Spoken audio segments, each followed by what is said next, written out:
Shri Venkateswara gold తాకట్టులో ఉన్న మీ బంగారాన్ని విడిపించి కొనబడును.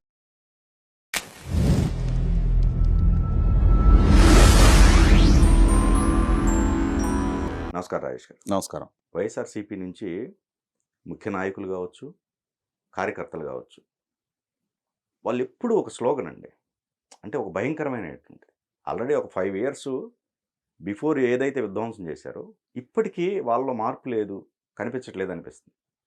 అప్పుడప్పుడు వచ్చి మీరు చూసినట్టయితే ఆ ఫ్లెక్ కార్డ్స్ రప్పరప్ప కొన్ని డిబేట్స్లో అయితే కొంతమంది అయితే అసలు ఇంకా మామూలుగా ఉండదు, అక్కడ స్క్రోల్ జరుగుతూ ఉంటుంది, ఆ నెంబర్ మ్యాజిక్ ఫిగర్ దాటగానే ఇళ్ళకి వచ్చేసి చంపేస్తాం.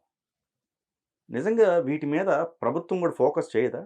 వాళ్ళు బహిరంగంగా ఆ మాట అన్నప్పుడు ఇమీడియట్గా వాటిపైన చర్యలు తీసుకోవాల్సిన బాధ్యత కూడా వీళ్ళ మీద ఉంటుంది. ఏంటంటే ఇంకా వాళ్ళ అదే అజ్ఞానంతో లాస్ట్ 5 years చేశారు, ప్రజలు తీర్పు ఇచ్చారు. ఇప్పుడు వాళ్ళ మీద వాళ్ళని అలానే వదిలేస్తే ఇంకా అదే ఆ పిచ్చినే మళ్ళీ సమాజం ఎందుకు యాక్సెప్ట్ చేయాలనేది కూడా ఉంది. ఓటేసిన వాళ్ళ గురించి నేను చెప్పేది. ఇప్పుడు నాయకుల దగ్గరికి వెళ్దాం. ముఖ్య నాయకులు కూడా సేమ్ కార్యకర్తలాగానే అలానే బిహేవ్ చేస్తున్నారు. ఇప్పటికీ ఏ స్టాండ్ మారల.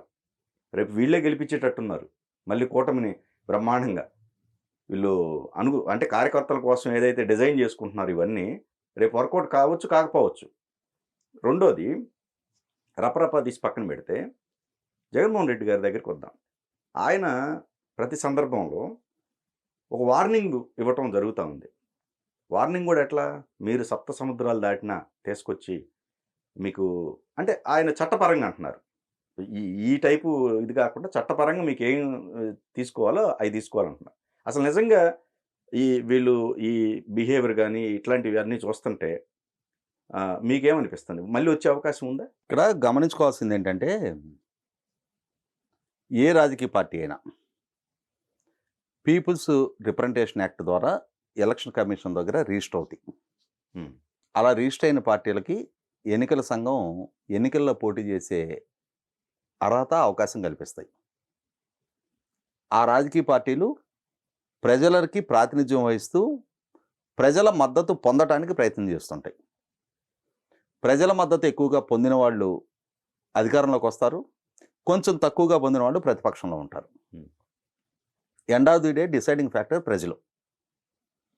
సమాజానికి ప్రాతినిధ్యం వహించే రాజకీయ పక్షాలు, ఇక్కడ 2 రకాల నాయకత్వాలు ఉంటాయి. ఒకరు సమాజానికి నాయకత్వం వహించగలగటం. ఒకవేళ సమాజం తప్పుదోవలో నడుస్తున్న నాయకుడు సమాజాన్ని చైతన్యపరిచి వాళ్ళని సరైన దారిలో పెట్టగలగటం. రెండో రకమైన నాయకులు ఉంటారు. జనాలు ఆలోచన ఎట్లుంటే నాకెందుకు, జనాలని సంస్కరించే అవసరం నాకెందుకు, ప్లేయింగ్ టు ద గ్యాలరీస్, జనాలకు అనుకూలంగా నేను కూడా మాట్లాడి నేను నా రాజకీయ పాపం గడుపుకుంటే చాలు కదా అనుకునే వ్యక్తులు కొంతమంది ఉంటారు.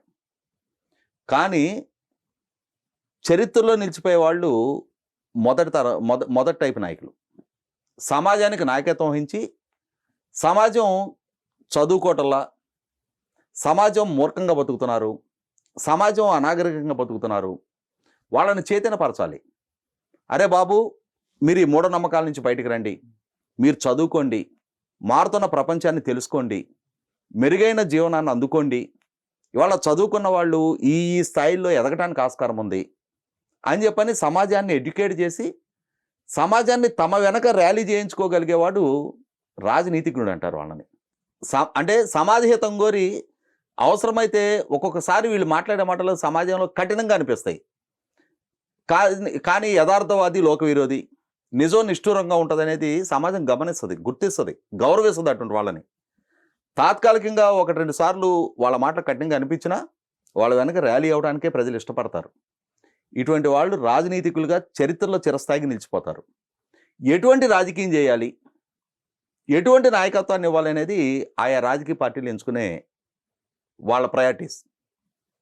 అదే క్రమంలో ఎటువంటి వాళ్ళని నాయకులుగా మనం ఆమోదించాలి, గెలిపించాలి అనేది కూడా ప్రజలకు కూడా ఒక ఛాయిస్ ఉంటుంది. ఇవాళ జగన్మోహన్ రెడ్డి గారి నాయకత్వంలో వైసీపీ పార్టీ 2014-19 ప్రతిపక్షంలో ఉంది, 2019-24 అధికారంలో ఉంది. మళ్ళీ ఇవాళ అటు ప్రతిపక్ష హోదా కూడా దక్కని ప్రతిపక్షంగా మిగిలిపోయింది. ఒకనాడు ప్రధాన ప్రతిపక్షంగా నిన్ను చూసిన ప్రజలు నీ మాటలు విన్నారు, నీ వెనక నడిచారు, నువ్వు వాళ్ళలో ఆ నమ్మకం కల్పించావు, ఆ ఆశలు రేకెత్తించావు, నువ్వు ఊహించిన మెజార్టీతో నీకు 2019లో అధికారం కట్టబెట్టారు.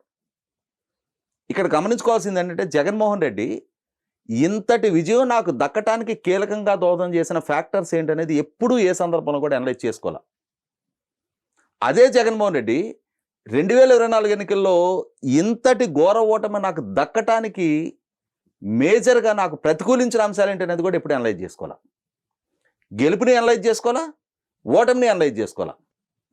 అతను ఒక ఇల్యూషన్లో మిగిలిపోయాడు. నేను ఒక దైవాంశ సంభూతులు లాంటి వాడిని, నేను ఎవరినైనా మెస్మరైజ్ చేయగలను, నేను చెప్పిందే విధంగా ప్రజలు పరిగణిస్తారు. ఎవరినైనా సరే ఒక నాయకుడిగా ప్రజలు పరిగణించినప్పుడు వాళ్ళు చెప్పేది ప్రజలు కొంత నమ్ముతారు. నమ్మటం ప్రజల తప్పు కాదు, నమ్మించటం, నమ్మక ద్రోహం చేయటం తప్పు. జగన్మోహన్ రెడ్డి 2019 ఎన్నికలకు ముందు నాడు అధికారంలో ఉన్న చంద్రబాబు నాయుడు గారి ప్రభుత్వానికి వ్యతిరేకంగా విపరీతమైన దుష్ప్రచారం చేశారు. చంద్రబాబు నాయుడు గారి ప్రభుత్వం ప్రత్యేక పరిస్థితుల్లో ప్రజల ఆకాంక్షల మేరకు 2014లో అధికార బాధ్యతలు చేపట్టింది. కొత్తగా విభజన జరిగిన రాష్ట్రం, రాజధాని లేని లోటు బడ్జెట్తో ఏర్పాటైన రాష్ట్రం, కరెంటు కోతలతో సతమతం అవుతున్న రాష్ట్రం, రోడ్డు ఇన్ఫ్రాస్ట్రక్చర్ దారుణంగా దెబ్బతిని ఉన్న రాష్ట్రం, పారిశ్రామికీకరణ అసలు లేని రాష్ట్రం, విద్యా వైద్యం ఉపాధికి పక్క రాష్ట్రాల మీద ఆధారపడుతున్న స్థితి. అటువంటి స్థితిలో వారసత్వంగా ఇవి తనకి ఆభరణాలుగా చంద్రబాబు నాయుడు గారికి దక్కితే, ఆస్తులు దక్కాల్సిన దగ్గర సమస్యలు ఆయనకి వారసత్వంగా దక్కితే, ఆ స్థితిలో ఆయన ఆ 5 సంవత్సరాల టెన్యూర్లో రాజధానికి ₹1 ఇచ్చారు. ఇరిగేషన్ ప్రాజెక్టులని 5 సంవత్సరాల్లో 68,000 కోట్లు ఖర్చు పెట్టి ఇరిగేషన్ ప్రాజెక్టులను పరుగులెత్తించారు. 3 సార్లు సిఐ కన్వెన్షన్స్ పెట్టారు. ప్రభుత్వ ఉద్యోగులకి 43% fitment, never in the history. రాష్ట్ర చరిత్రలో ఎప్పుడూ ఏ పాలకుడు ఇవ్వనంతటి ఫిట్మెంట్ ఆయన ఇచ్చారు. ₹200 ఉన్న సామాజిక పెన్షన్లు ₹2,000 చేశారు. ఎస్సీ సప్లాన్ సక్రమంగా సకాలంలో అమలు చేశారు. క్రమం తప్పకుండా క్రెడిట్ క్యాంపులు కండక్ట్ చేశారు. 2 సార్లు డిఎస్సి నిర్వహణ చేశారు. ఇన్ని చేసిన ప్రజల ఆలోచనని వీటి మీద ఫోకస్ కాకుండా చేయడంలో జగన్మోహన్ రెడ్డి సక్సెస్ అయ్యాడు. దాని ఇంపాక్టు 2019 ఎన్నికలకు ముందు ప్రతి నిర్ణయం వెనక చంద్రబాబు నాయుడు గారు ప్రతి పథకం వెనక అవినీతిని జగన్మోహన్ రెడ్డి ప్రజలకు పరిచయం చేశాడు. వాళ్ళు చేసే ప్రతి అభివృద్ధిని వక్రీకరించిన సమాచారంతో ప్రజలను తప్పుదోవ పట్టించాడు. ఎస్, ప్రజలు కూడా జగన్మోహన్ రెడ్డి ప్రచార ప్రభావంతో వాళ్ళు కూడా ప్రలోభపడ్డారనేది వాస్తవం. కానీ అదే క్రమంలో జగన్మోహన్ రెడ్డి చాలా వాగ్దానాలు కూడా చేశాడు. ఏమని చెప్పాడు? చంద్రబాబు నాయుడు విభజన చట్టంలో ఉన్న ప్రత్యేక హోదాని కేంద్ర ప్రభుత్వం దగ్గర తాకట్టు పెట్టాడు, నాకు మీరు మెజార్టీ ఎంపీ స్థానాలు ఇవ్వండి, కేంద్రంలో అధికారంలో ఎవరున్నా వాళ్ళ మెడల నుంచి నేను ప్రత్యేక హోదా సాధిస్తా అన్నాడు. ప్రజలు నమ్మారు.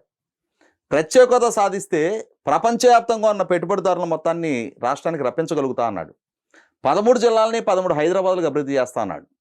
తెలంగాణకు ఒక్క హైదరాబాద్ వెళ్ళింది, నాకు మీరు అధికారం ఇవ్వండి చాలు 13 జిల్లాలని 13 హైదరాబాద్లకు అభివృద్ధి చేస్తా అన్నాడు. మెగా డిఎస్సి కండక్ట్ చేస్తా అన్నాడు. లక్షలాది ప్రభుత్వ ఉద్యోగాలు భర్తీ చేస్తా అన్నాడు. ఇట్లా మొదలుపెట్టి ఎన్నో వాగ్దానాలు చేశాడు. ప్రజలు విశ్వసించారు. అలా విశ్వసించిన క్రమంలో జనాభాలో సగభాగంగా ఉన్న మహిళలను ఉద్దేశించి సమాజానికి వాళ్ళ మద్యం అనేది పెనుభూతంగా మారింది, కుటుంబాలను ఆర్థికంగాను ఆరోగ్యపరంగాను చిన్నాభిన్నం చేస్తుంది, నాకు ఒక ఛాన్స్ ఇవ్వండి, 2024 ఎన్నికల నాటికి కేవలం 5 స్టార్ హోటల్స్కి మద్యాన్ని పరిమితం చేస్తా, ఈ మద్యం అనే పెనుభూతాన్ని సమాజం నుంచి పారదోలుతా అన్నాడు. ప్రభుత్వ ఉద్యోగుల్ని అన్నా మీకు మెరుగైన పిఆర్సీ ఇస్తా, వారంలో సిపిఎస్ రద్దు చేస్తా, క్రమం తప్పని డిఎల్ ఇస్తా అన్నాడు. అన్ని వర్గాల ప్రజల్ని ఇట్లా ఒక్కొక్క వాగ్దానంతో ఆకట్టుకున్నాడు. ఎలా అయితే ఆ ప్రభుత్వం మీద చేసిన దుష్ప్రచారంతో కొంతమందిని కన్విన్స్ చేయగలిగాడో, ఈ వాగ్దానాలతోటి మెజార్టీ ప్రజల్ని తనకు అనుకూలంగా మలుచుకున్నాడు. నమ్మిన ప్రజలు ఈయనకు అధికారం కట్టబెట్టారు.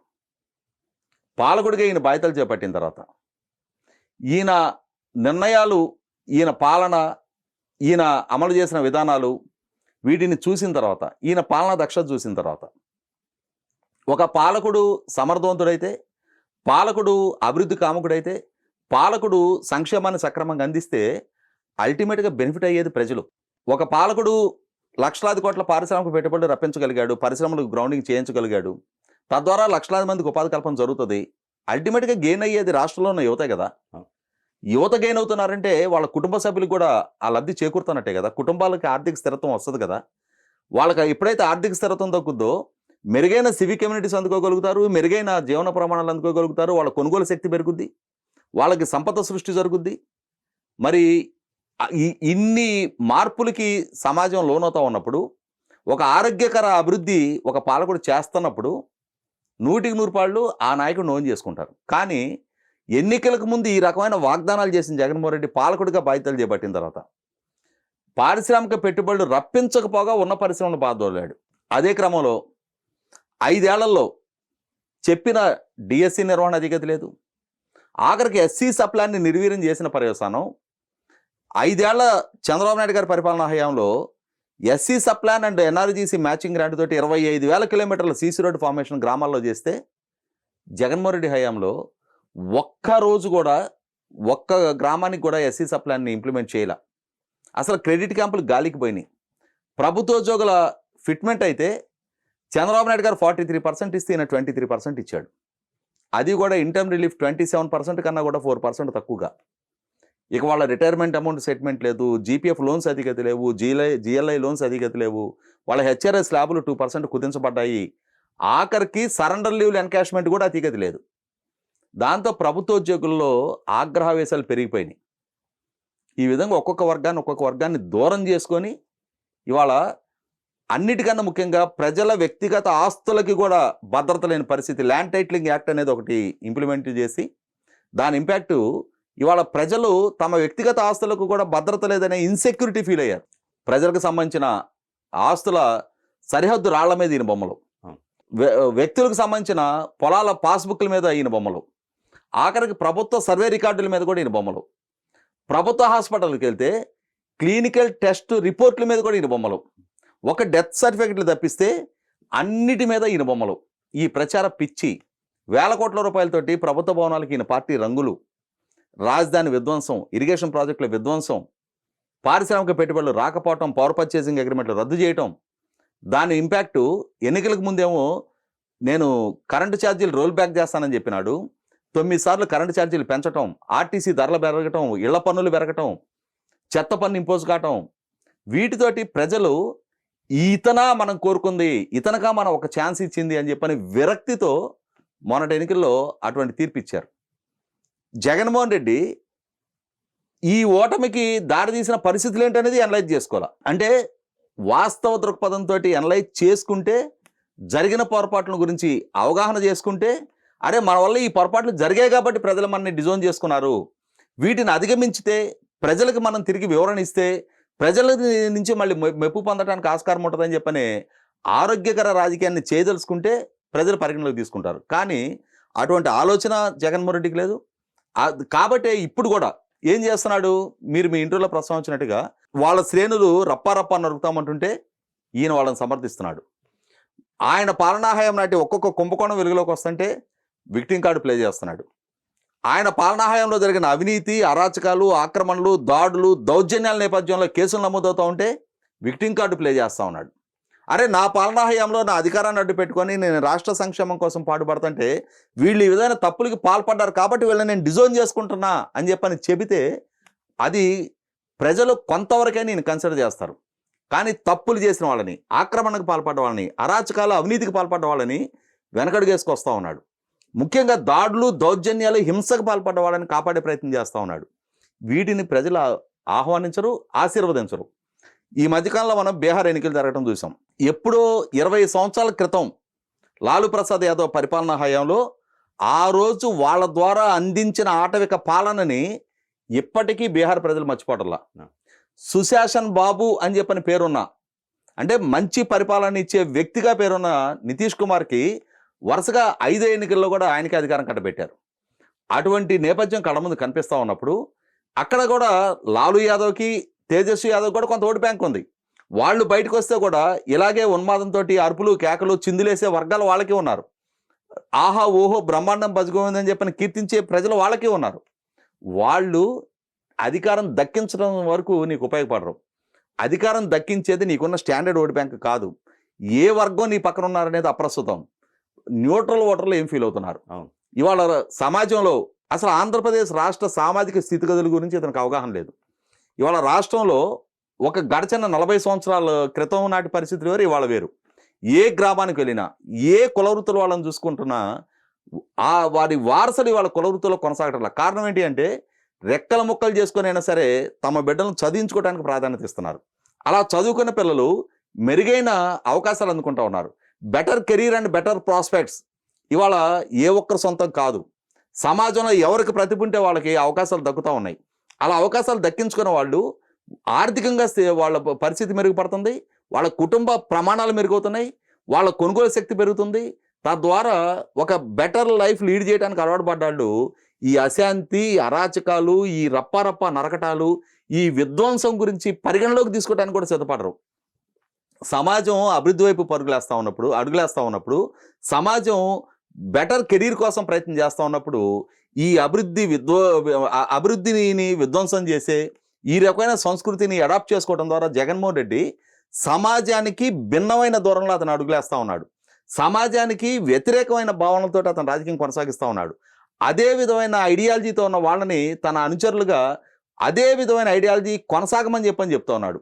నిజమైన నాయకత్వాన్ని అందించే పని అయితే ఈ రప్ప నరుగుతామని చెప్పని ఆ ఫ్లెక్సీలు పట్టుకున్న వాళ్ళని మందలించాలి. సమాజంలో శాంతి భద్రతలకు విఘాతం కలిగించే ఇటువంటి చర్యలకు పాల్పడొద్దని చెప్పని హెచ్చరించాలి. ఇటువంటి వాళ్ళని నా అనుచరులుగా పరిగణించనని చెప్పని వాళ్ళని మందలించే ఆ స్థాయి నైతికత ఆయన దగ్గర ఉండాలి. కానీ ఆయన ఏం చేస్తున్నాడు? ఏముంది సినిమా డైలాగే కదా అంటే సినిమా డైలాగ్ అనుకుంటున్నాడు తప్ప దాని ఇంపాక్ట్ చూస్తున్నాం మనం.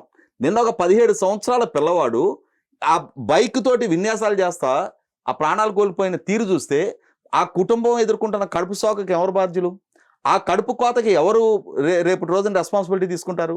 కాబట్టి ఈ వైఖరి ఇదే విధంగా కనుక వైసీపీ కొనసాగిస్తే ఎలా అయితే 5వ సారి కూడా సుశాసన్ బాబు అన్న నితీష్ కుమార్ని ఎన్నుకున్నారో రేపటి రోజున కూడా జగన్మోహన్ రెడ్డిని శాశ్వతంగా ఆంధ్రప్రదేశ్ రాష్ట్ర రాజకీయాల్లో గెలుపు అనేది ఆయనకి మళ్ళీ దక్కకుండా చేయడానికి ప్రజలు సిద్ధంగా ఉంటారు. రాజకీయ విధానాన్ని మార్చుకోను, నా ఐడియాలజీని మార్చుకోను, నా ఆచరణ మార్చుకోను, నేను ఇదే వ్యూహాలతో అడుగులేస్తాను అని అంటే శాశ్వతంగా ఆయన రాజకీయ భవిష్యత్తుని ఆయనే భూస్థాపితం చేసుకున్నట్టుగా మనం ఇంకా వేరే ప్రత్యేకంగా భావించాల్సిన నష్టం కూడా లేదు.